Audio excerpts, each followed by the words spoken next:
구원의 교리 제2권 제7장 엘리야, 그의 사명과 인봉의 권세. 엘리야의 사명. 예언된 후기에 엘리야의 사명. 보라, 여호와의 크고 두려운 날이 이르기 전에 내가 선지 엘리야를 너희에게 보내리니 그가 아비의 마음을 자녀에게로 돌이키게 하고 자녀들의 마음을 그들의 아비에게로 돌이키게 하리라. 돌이키지 아니하면 두렵건대 내가 와서 저주로 그 땅을 칠까 하노라. 말라기 4장 5, 6절. 경전에 기록된 어떠한 말씀보다도 이 말라기서 마지막 장에 기록된 이 말씀처럼 많은 논쟁을 야기시키고 많은 문제를 제기하며 가장 난해한 성구는 없다고 생각합니다. 하나님께서는 이 구절의 의미를 알게 해주시기 위하여 이 시대의 계시로 밝혀주셨습니다. 경전의 이 구절은 산자와 죽은 자의 구원과 관계되는 것입니다. 엘리야가 하나님의 공의와 자비를 입증함. 우리는 주님이 공의로우시며 자비로우시다는 사실을 알고 있습니다. 이제 이러한 주님의 공의로우심과 자비로우심으로 여러 세대의 여러 곳곳에서 예수 그리스도의 복음을 듣지 못하고 구원의 계획을 알지 못한 채 죽은 많은 사람들에게 회개하고 영원한 진리의 원리를 받아들여 영생의 문으로 들어갈 수 있는 기회가 주어졌습니다. 그렇지 않다면 하나님은 공의롭지 못한 것입니다. 만일 이 같은 방편이 마련되지 않는다면 인간은 하나님이 불공평한 분이시며 사람을 차별하는 분이시라고 말할 수 있습니다. 엘리야의 사명은 단지 계시에 의해서만 알려짐. 그러나 이 교리는 사도들이 돌아가신 후에 버려졌으며 이해되지 못하였습니다. 어떤 교회에서 이 교리를 다른 형태로 왜곡시켰고 또 다른 교회에서는 완전히 이 교리를 무시하기도 했습니다. 주님은 이를 분명히 알려주기 위하여 계시를 주셨습니다. 교회가 조직되었던 초기에도 교회는 이 교리에 대하여 완전히 이해하지 못하였습니다. 엘리야가 와서 그의 사명을 성취한 날은 1836년 4월 3일이었습니다. 교리와 성약 110편 13에서 16절. 선지자가 이 새로운 교리, 세상에는 새로운 것으로 밝혔으나 태초부터 있었던 교리이기 때문에 사실상 오래된 교리임을 알게 된 것은 모로나이 천사로부터 가르침을 받았을 때 처음으로 알게 된 것이라고 생각합니다. 그러나 그때에는 어리고 경험이 부족하여서 이 교리의 의미를 이해할 수 없었습니다. 죽은 자를 위한 구원에 대한 시현이 조셉 스미스에게 나타난 것은 엘리야가 오기 조금 전인 1836년 1월이었습니다. 처치 뉴스 1935년 1월 5일 6쪽 조셉 필딩 스미스, 선지자 조셉 스미스의 가르침 106, 107쪽 고대 이스라엘에서의 엘리야의 사명. 상당히 많은 사람들이 엘리야가 죽은 자를 위한 침례의 열쇠를 갖고 있다고 생각하고 있습니다. 고대 이스라엘에서의 엘리야의 사명은 죽은 자를 위한 침례의 열쇠를 갖는 것이 아니었습니다. 하나님의 아들의 시대 이전에는 죽은 자를 위한 침례가 없으며 그가 죽은 자 가운데서 다시 일어났을 때까지도 죽은 자를 위한 침례는 없었습니다. 왜냐하면 죽은 자에게 복음을 전파하신 분은 주님이 첫 번째 분이셨기 때문입니다. 그리스도께서 죽은 자들에게 나아가 문을 여셨을 때까지 아무도 죽은 자에게 복음을 전파하지 않았으며 그 후부터는 죽은 이스라엘의 장로들이 영의 세계에 가서 구원의 메시지를 전파하는 특권을 받게 되었습니다. 모세서 7장 36에서 40절, 누가복음 16장 19에서 31절, 베드로전서 3장 18에서 21절, 이사야 42장 7절, 교리와 성약 76편 76절, 88편 99절, 조셉 F. 스미스 회장 죽은 자의 구속에 관한 시현, 복음 교리 596에서 902쪽, 이 지상에서 성취하여야 할 엘리야의 사명은 죽은 자를 위한 침례가 아니었습니다. 인간에게서 행해야 할 그의 사명은 죽은 자에 대한 사명이 아니라 산 자에 대한 것이었습니다. 선지자가 인류의 구원을 위하여 행한 바를 가치 있게 만든 신권과 함께 인봉의 권세를 받을 수 있었던 것은 엘리야가 오심으로써 가능하였습니다. 엘리야의 사명은 인봉의 권세였습니다. 엘리야는 부모가 서로에게 인봉되고 자녀가 부모에게 인봉되는 열쇠를 갖고 계셨습니다. 그는 이 열쇠를 조셉 스미스에게 부여하셨습니다. 이 열쇠의 권세는 주 예수 그리스도가 오신 이후 산 자에게만이 아니라 죽은 자에게도 적용됩니다. 계보와 역사지 제13권 57에서 58쪽 현대 이스라엘에서의 엘리야의 사명이 후기에 지상에서의 그의 사명은 무엇일까요? 그것은 지상의 인간에게 한 번 주어졌었으며 하나님의 왕국에서 인간의 구원과 승영의 필수적인 권세와 권능을 회복하는 것입니다. 다시 말해서 엘리야는 주님으로부터 합당하게 위임받은 선지자에게 충만한 신권의 권세를 부여함으로써 지상에 그것을 회복시키기 위하여 오신 것이었습니다. 이 신권은 인간의 구원에 관계되는 모든 의식과 원리를 이 지상에서와 하늘에서 메고 인봉하여 그 의식이 하나님의 해의 왕국에서도 유효한 것이 되도록 해주는 열쇠를 갖고 있습니다. 엘리야가 성역을 베풀던 시대에 엘리야는 이 권능을 갖고 있었으며 주님은 그에게 지상의 만물을 다스릴 권세를 부여해 주셨습니다.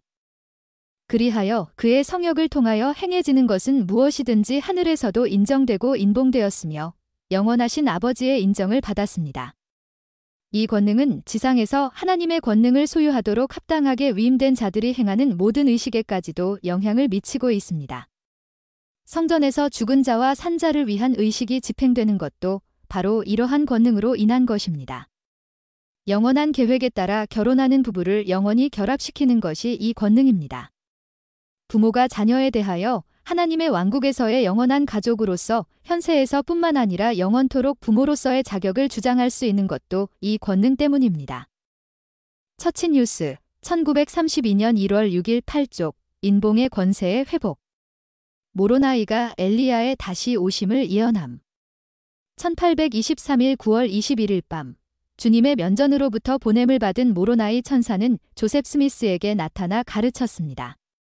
그는 말라기의 마지막 예언을 인용하며 말하였으나 성경에 있는 그것과는 약간 달랐습니다.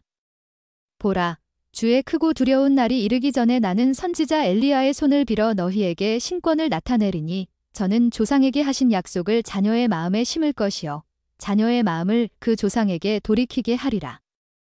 그렇지 아니하면 주께서 오실 때에 온 땅은 완전히 황폐하게 되리라. 조셉 스미스이서 38에서 39절 교리와 성약 2편 1에서 3절 1836년 4월 3일에 엘리야가 조셉 스미스와 올리버 카우드리에게 나타남으로써 이 약속은 성취되었습니다. 엘리야는 그들에게 신권의 열쇠를 주었으며 이 일로 인하여 주의 크고 두려운 날이 문턱까지 이르게 된 줄 알아야 한다고 말해 주었습니다. 교리와 성약 110편 13에서 16절 신권의 인봉 권세가 회복됨. 이 회복의 본질은 무엇일까요? 이것은 이 후기에 경륜의 시대의 모든 만물을 땅에서와 같이 하늘에서 매는 신권의 인봉 권세를 인간에게 부여한 것이었습니다. 이 회복은 조셉 스미스에게 산자와 죽은 자를 위한 구원의 필수적인 의식을 하나님의 성전에서 집행할 수 있도록 권능을 부여해 주었습니다. 엘리야가 부여한 이 신권의 권능을 통하여 남편과 아내가 인봉되어 영원히 결혼할 수 있고 자녀가 영원히 부모에게 인봉될 수 있으며 그리하여 영원한 가족으로서 존속되고 죽음도 그들을 가르지 못하게 되었습니다. 이것은 이 세상을 참담한 멸망으로부터 구원해낼 위대한 원리입니다. 죽은 자는 엘리야가 회복한 권능으로 말미암아 주님의 성전에서 그들에게 인봉되는 침례, 확인, 의식, 더 높은 축복 등 복음의 축복을 대리로 받을 수 있습니다. 이 열쇠가 회복됨으로써 주님의 사업은 예수 그리스도가 영광 중에 오시기 전에 시작되었습니다. 밀레니얼 스타 89장 774에서 775 조셉 필딩 스미스 앞에서 인용한 책 323, 330, 335에서 338쪽 인봉의 열쇠의 성격. 이 인봉의 열쇠, 곧 베드로, 야고보, 요한에게 그들의 경륜의 시대에 부여하였던 인봉의 권능은 모든 복음의 의식을 유효하게 하는 열쇠입니다. 이 열쇠는 특히 산자와 죽은 자를 위하여 성전에서 집행되어야 할 의식과 관계가 있습니다. 이 열쇠는 인간으로 하여금 해의 왕국으로 들어가서 하나님의 아들이요 상속자로서의 면류관을 얻도록 준비시키는 권능입니다. 이 열쇠는 남편과 아내를 현세에서 뿐만 아니라 영원토록 인봉시키는 권능을 소유하고 있으며 자녀를 부모에게 인봉시키는 권능을 소유하고 있고 입양의 열쇠를 갖고 있어서 가족이 영원토록 존속될 수 있게 하는 권능을 소유하고 있습니다. 이 권능은 주님의 크고 두려운 날이 임할 때 순종하는 자를 저주로부터 구원하는 권능입니다. 이 열쇠를 통하여 자녀의 마음을 아비에게로 돌이키게 할 수 있습니다. 처치뉴스 1933년 9월 16일 4쪽 엘리야가 부활됨. 엘리야가 선지자 조셉 스미스에게 나타나셨을 때 그는 변화된 몸이 아니라 부활된 몸이었습니다.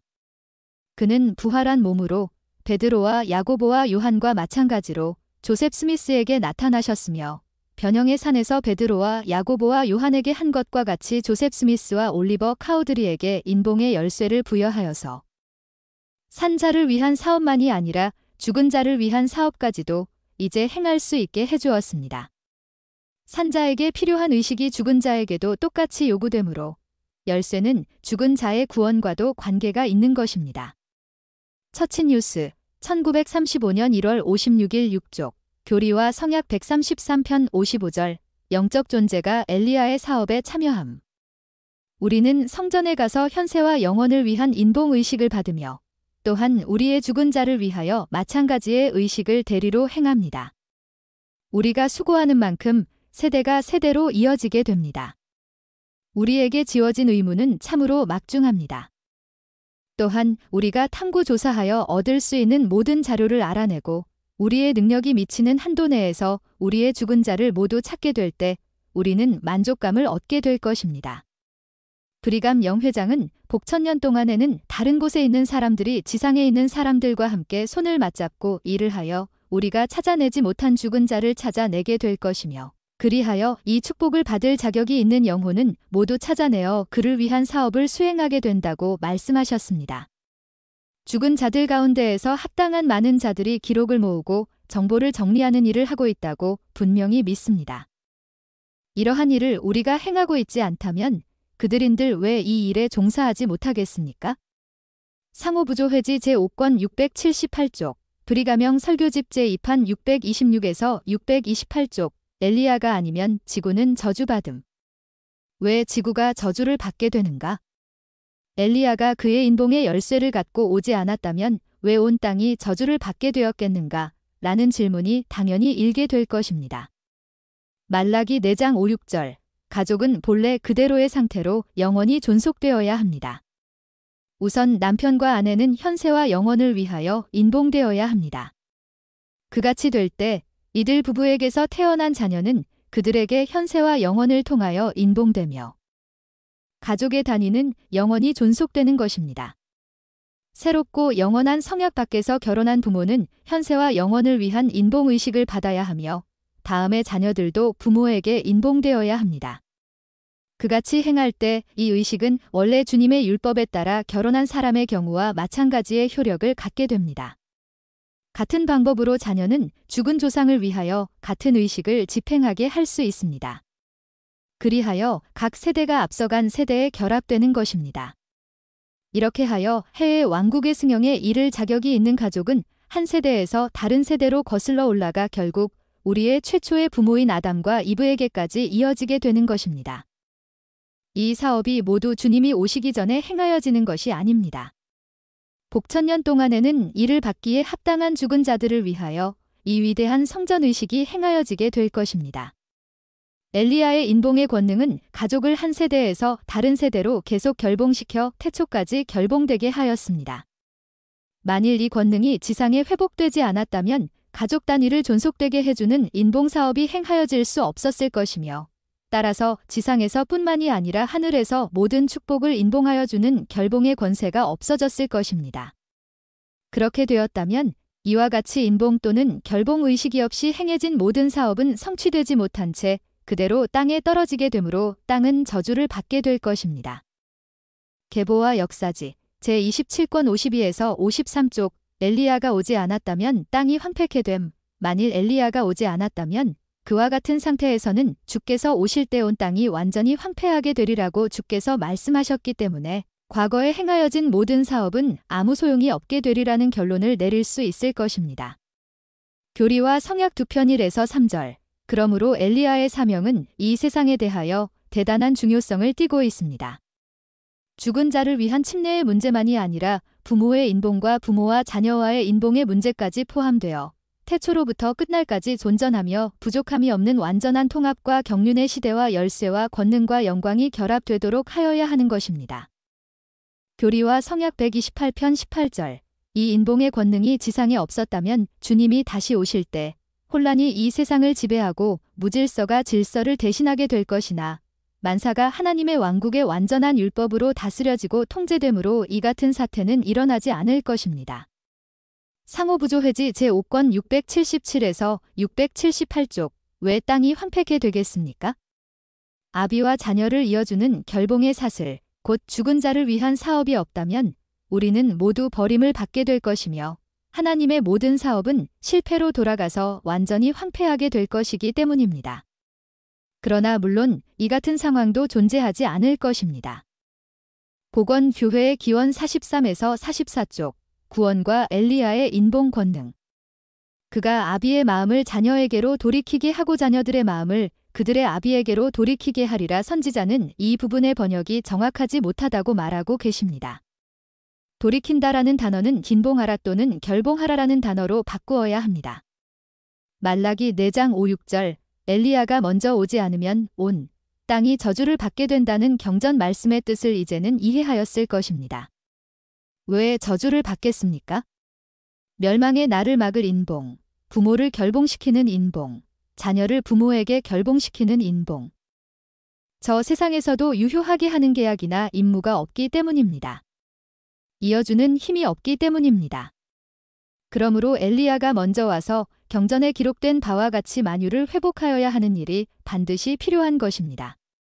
마태복음 17장 11절, 사도행전 3장 21절, 교회에는 구원과 승영에 필요한 힘이 있습니다. 이 지상에 인봉의 열쇠가 있고 누룩이 재작용을 하여 원하는 사람은 누구나 구원과 승영과 인봉의 권능을 받게 되었으므로 주께서 다시 오시는 날이 땅을 저주로 칠 필요가 없게 될 것입니다. 선지자 엘리야와 그의 사명 23. 32쪽 엘리야는 누구에게 나타났는가? 세상은 엘리야가 조셉 스미스와 올리버 카우드리에게 나타나셨다는 것을 믿지 않습니다. 그러나 다른 사람에게 나타났다는 기록도 갖고 있지 않습니다. 다른 사람에게 나타나지도 않았고 나타났다는 주장도 성립될 수 없으며 그의 신권이 다른 사람에게 회복되었다는 주장도 성립될 수 없습니다. 그렇다면 엘리야가 이 겸손한 두 사람에게 나타나 아비의 마음을 자녀에게로 돌리고 자녀의 마음을 아비에게로 돌리는 권능의 열쇠를 부여하셨다는 우리의 주장에 모순이 있을 수 있을까요? 아무도 이 주장에 대하여 어떠한 반론도 제기하지는 않았습니다. 엘리야가 다른 사람에게 나타날 수 있다고 생각한다면 왜 조셉 스미스와 올리버 카우드리에게는 나타날 수 없다는 것입니까? 나는 그가 이미 왔음을 간증드립니다. 세상이 이를 알고자 한다면 날 수 있습니다. 이 이야기가 참되다는 것에 대한 증거는 참으로 많이 있습니다. 만일 조셉 스미스와 올리버 카우드리가 거짓말을 했다면 그들이 아비의 마음을 자녀에게 돌리고 자녀의 마음을 아비에게 돌릴 수는 도저히 없었을 것입니다. 분명히 그들에게는 그와 같은 권능이 있을 수 없었을 것입니다. 엘리야가 왔다는 그들의 선언이 있은 후에 곧 이어서 자녀의 마음은 그들의 죽은 조상들에게로 돌아가기 시작했다는 것은 사실입니다. 대회보고 1948년 4월 132에서 133쪽 세상은 엘리야가 오신 증거를 갖고 있음. 엘리야가 조셉 스미스와 올리버 카우드리에게 나타나셔서 그의 신권을 부여하셨다고 말한 그들의 말이 사실이라는 것을 증명할 수 있는 증거 중에서 가장 훌륭한 증거는 그 이후로 자녀의 마음이 놀라울 정도로 그들의 아비 곧 조상에게로 돌이켜졌다는 사실입니다. 말라기의 이 예언이 성취되어 자녀의 마음이 아비에게 돌이켜졌다는 소문을 널라 퍼뜨리기 위하여 조셉 스미스와 그를 따르는 자들이 교회 회원들을 충동하여 성전에 가서 죽은 자를 위한 사업을 행하게 하였을 것이라는 이론을 내세울지도 모르겠습니다. 그러나 조셉 스미스나 교회 회원 전체라 할지라도 교회의 회원이 아닌 사람들 수백만 명의 마음을 충동시켜 그들의 죽은 조상에게로 돌이키게 하였다고 말하는 것은 이치에 맞지 않을 것입니다. 그러나 1836년 엘리야가 오셨다는 선언이 있은 이후로 실제로 수백만의 마음이 돌이켜졌다는 것은 사실입니다. 처친뉴스 1932년 1월 30일 4쪽 엘리야에 관한 조셉 스미스의 간증. 조셉 스미스와 올리버 카우드리는 1836년 커틀랜드 성전에 엘리야가 그들에게 나타나 선지자 말라기가 주님의 크고 두려운 날이 이르기 전에 부여되리라고 예언한 그 신권을 그들에게 부여하여 예언이 성취되었다고 분명하게 세상에 선포하였습니다. 이제 우리는 조셉 스미스의 간증을 갖고 있고 올리버 카우드리의 간증을 갖고 있습니다. 그들의 간증은 이를 들으려 하지 않는 사람들에게 영원토록 증인이 될 것입니다. 그러나 그것이 전부입니까? 엘리야가 이 지상에 오셔서 신권을 회복시켰다는 증거로서 오직 이 두 사람의 간증만을 들고 있는 것일까요? 우리가 알기로는 아무도 이 시연을 목격하지 못했습니다. 천사가 와서 이 놀라운 예언을 성취할 때 그곳에 있었던 사람은 이들 두 사람 이외에는 아무도 없었습니다. 그러나 그들의 간증을 확증하고 그들이 진실을 말했다는 것을 증명해줄 증거가 전혀 없는 것일까요? 계보조사는 엘리야가 오신 것을 증명해줌, 나는 조셉 스미스와 올리버 카우드리가 진실을 말했다는 것에 대하여 조금도 의심하지 않으며 어떠한 법정에서라도 증명할 수 있는 증거를 갖고 있습니다. 어떻게 증명할 수 있느냐고요? 방법은 간단합니다. 1836년 이전까지는 전 세계에서 죽은 자를 위하여 계보를 조사하는 일이 거의 없었습니다. 간간히 여기저기에서 계보 기록을 조사하는 일이 있기는 했습니다마는 그들이 그와 같은 사업을 했던 목적은 가문의 명예를 찾고 이를 증명하는 데에 있었습니다. 당시에는 계보협회가 없었습니다.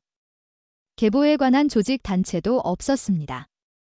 전 세계 어느 곳에서도 체계적으로 계보를 탐구하는 곳이 없었습니다. 이는 매우 의미 깊은 일입니다. 현재는 어떠합니까? 이 계시가 주어지고 열쇠가 수여된 지 1년 후에 영국 정부는 죽은 자에 관한 기록을 작성한 사람은 그 사본을 보관해야 한다는 법률을 통과시켰습니다. 이것은 선지자 조셉 스미스의 말이 진실이라는 사실을 증명해주는 한 가지 중요한 요소가 됩니다. 이 사건은 이 시연이 있기 전에 발생된 것이 아닙니다. 1844년 선지자가 순교당하던 해에 보스턴에서는 죽은 자들의 기록을 모으고 계보 기록을 편집할 목적으로 최초의 기구가 조직되었습니다. 이 기구가 뉴잉글랜드 역사 및 계보 협회였습니다. 1869년 또 다른 도시인 뉴욕시에서도 뉴욕 계보 및 전기 협회가 조직되었습니다. 그 이후로 이와 유사한 협회가 전국에서 조직되었습니다. 대서양 연안을 따라 조직된 협회는 수백 개에 달합니다. 매사추세츠주에는 이 같은 협회로 가득 차 있습니다. 버지니아주, 캘리포니아주, 그리고 첫 번째 미대륙 정착민들이 이루어 놓은 메인주부터 조지아주까지의 대서양 연안 등지에서도 같은 현상을 발견하게 됩니다. 그날 이후로 자녀의 마음은 그들의 아비에게로 돌이켜져 죽은 조상의 기록을 탐구하고 있습니다. 계보조사 사업의 놀라운 매력. 1902년에 나는 돌아가신 나의 조상의 기록을 찾기 위하여 매사추세츠로 갔었습니다. 그곳에서 나는 이 계보조사 사업에 종사하는 사람들과 대화를 나눌 수 있었습니다. 당신은 왜 이러한 일을 하십니까? 라는 나의 질문에 이 사업에 흥미가 있어서요. 라고 그들은 대답했습니다. 어떤 사람은 일단 이 사업에 손을 대니까 좀처럼 놓을 수가 없다고 말했습니다. 이 사업에는 놀라운 힘이 작용하고 있다고 말하면서 계보 탐구 사업을 시작했을 때 계속할 수밖에 없었다는 것이었습니다. 그는 그의 직업을 소홀히 하고 대부분의 시간을 이 죽은 자를 탐구하는 일로 보낸다는 것이었습니다. 엘리야의 방문 이후로 이루어진 계보 조사의 진전. 1902년에 매사추세츠주 의회에서는 주민들이 이곳에 정착한 이후부터 1850년까지의 모든 도시와 중요한 서류를 편집하는 법안을 통과시켰으며 이 서류 편집 사업을 제보조직에 일임시켰습니다. 로버트 헨리 에디는 매사추세츠주의 주요 기록 서류를 모으는 사업에 쓰도록 그의 재산의 일부를 기부하였으며 이 일은 의회를 자극하여 곧 이러한 법령을 제정하게 하였던 것입니다. 매사추세츠주의 모범을 따라 로드아일랜드, 코네티커트 그 밖의 여러 주에서도 1850년까지의 모든 도시의 중요한 기록 서류를 출판하기에 이르렀습니다. 이 모든 일은 매우 의미 깊은 일입니다. 개역 제9권 19에서 21쪽, 영국에서는 계보협회가 영국 본토와 스코틀랜드의 곳곳에 조직되어 있습니다. 유럽의 다른 나라에서도 이 같은 기록을 기록하고 철하고 있습니다. 계보에 관한 정신은 교회 회원에게 뿐만 아니라 비회원에게도 미쳐서 많은 사람들이 기록을 조사하고 철하고 있습니다. 엘리야가 온 이후에 출판된 가족의 역사. 재미있는 일이라고 생각되는 것이 있습니다. 1935년 T.B. 톰슨 씨는 영국 가족 역사 목록이라는 책을 출판하였습니다. 이 책에는 그때까지 출판된 모든 가족 역사책으로 여겨지는 2071권의 가족 역사책의 제목과 출판 연대가 포함되어 있습니다. 그가 조사한 출판물을 연대별로 나누어 보면 다음과 같습니다. 1450년부터 1600년까지 가족 역사서 2권 출판. 1600년부터 1700년까지 가족 역사서 18권 출판. 1750년부터 1800년까지 가족 역사서 72권 출판. 1800년부터 1836년까지 엘리야가 오신 때까지 가족 역사서 100권 출판. 1837년부터 1935년까지 가족 역사서 1, 879권 출판. 이것은 유럽의 기록입니다. 1836년 이후 대영제국과 미국에서 출판된 죽은 자에 대한 기록은 수천에 이릅니다. 대회보고 1948년 4월 132에서 133쪽, 미국과 전 세계에 퍼져서 계보 사업에 종사하고 있는 자들은 엘리야가 그에게 와서 마음을 아비에게로 돌리게 하는 신권의 열쇠를 부여하셨다고 말한 조셉 스미스의 말이 진실임을 증거하는 증인입니다. 개역 제9권 21쪽 자녀의 마음을 아비에게 돌림. 말라기가 말한 아비란 누구이며 자녀란 누구입니까? 아비란 지상에서 복음을 받아들일 특권을 받지 못하고 죽은 조상으로서 때가 되면 그 특권을 받게 될 사람들입니다. 자녀란 현재 살아있어서 계보 자료를 수집하고 성전에서 대리의식을 집행하는 자들입니다. 밀레니얼 스타지 제87권 775쪽 모세서 7장 36에서 40절 아브라함서 2장 8에서 11절 스가랴 11장 9절 자녀의 마음을 아비에게로 돌린다는 말은 자녀의 마음속에 죽은 조상의 기록을 찾고자 하는 열망을 심는 것입니다. 그들의 마음속에 이러한 열망과 영감을 심는 일은 반드시 필요한 일입니다. 주님의 집에 가서 충만한 복음을 받을 기회를 얻지 못하여 복음을 알지 못하고 돌아가신 조상을 위하여 의식을 집행하기 위하여 서는 이러한 열망을 지녀야 하는 것입니다. 개역 제9권 15에서 16쪽 조상에 대한 지식을 구해야 할 우리의 임무. 주님께서는 우리에게 죽은 조상을 찾고 그들의 계보를 탐구하라고 명하셨습니다. 이 정신은 이제 시작되었고 엘리야가 부여한 열쇠가 지상에 놓이게 되었으며 자녀의 마음은 아비에게로 돌이켜졌습니다. 엘리야가 조셉 스미스와 올리버 카우드리에게 나타났다는 선지자의 말이 사실이라는 증거 중 가장 큰 증거는 교회와 전혀 관계가 없는 사람들이 죽은 조상의 기록을 모으는 것을 들 수 있습니다. 그들은 마음을 아비 곧 조상에게로 돌이킨 것입니다. 우리의 임무는 우리의 먼저 가신 조상을 찾는 일입니다. 교회에는 계보협회가 있어서 교회 회원들의 편의를 도모하기 위하여 기록을 모아줍니다.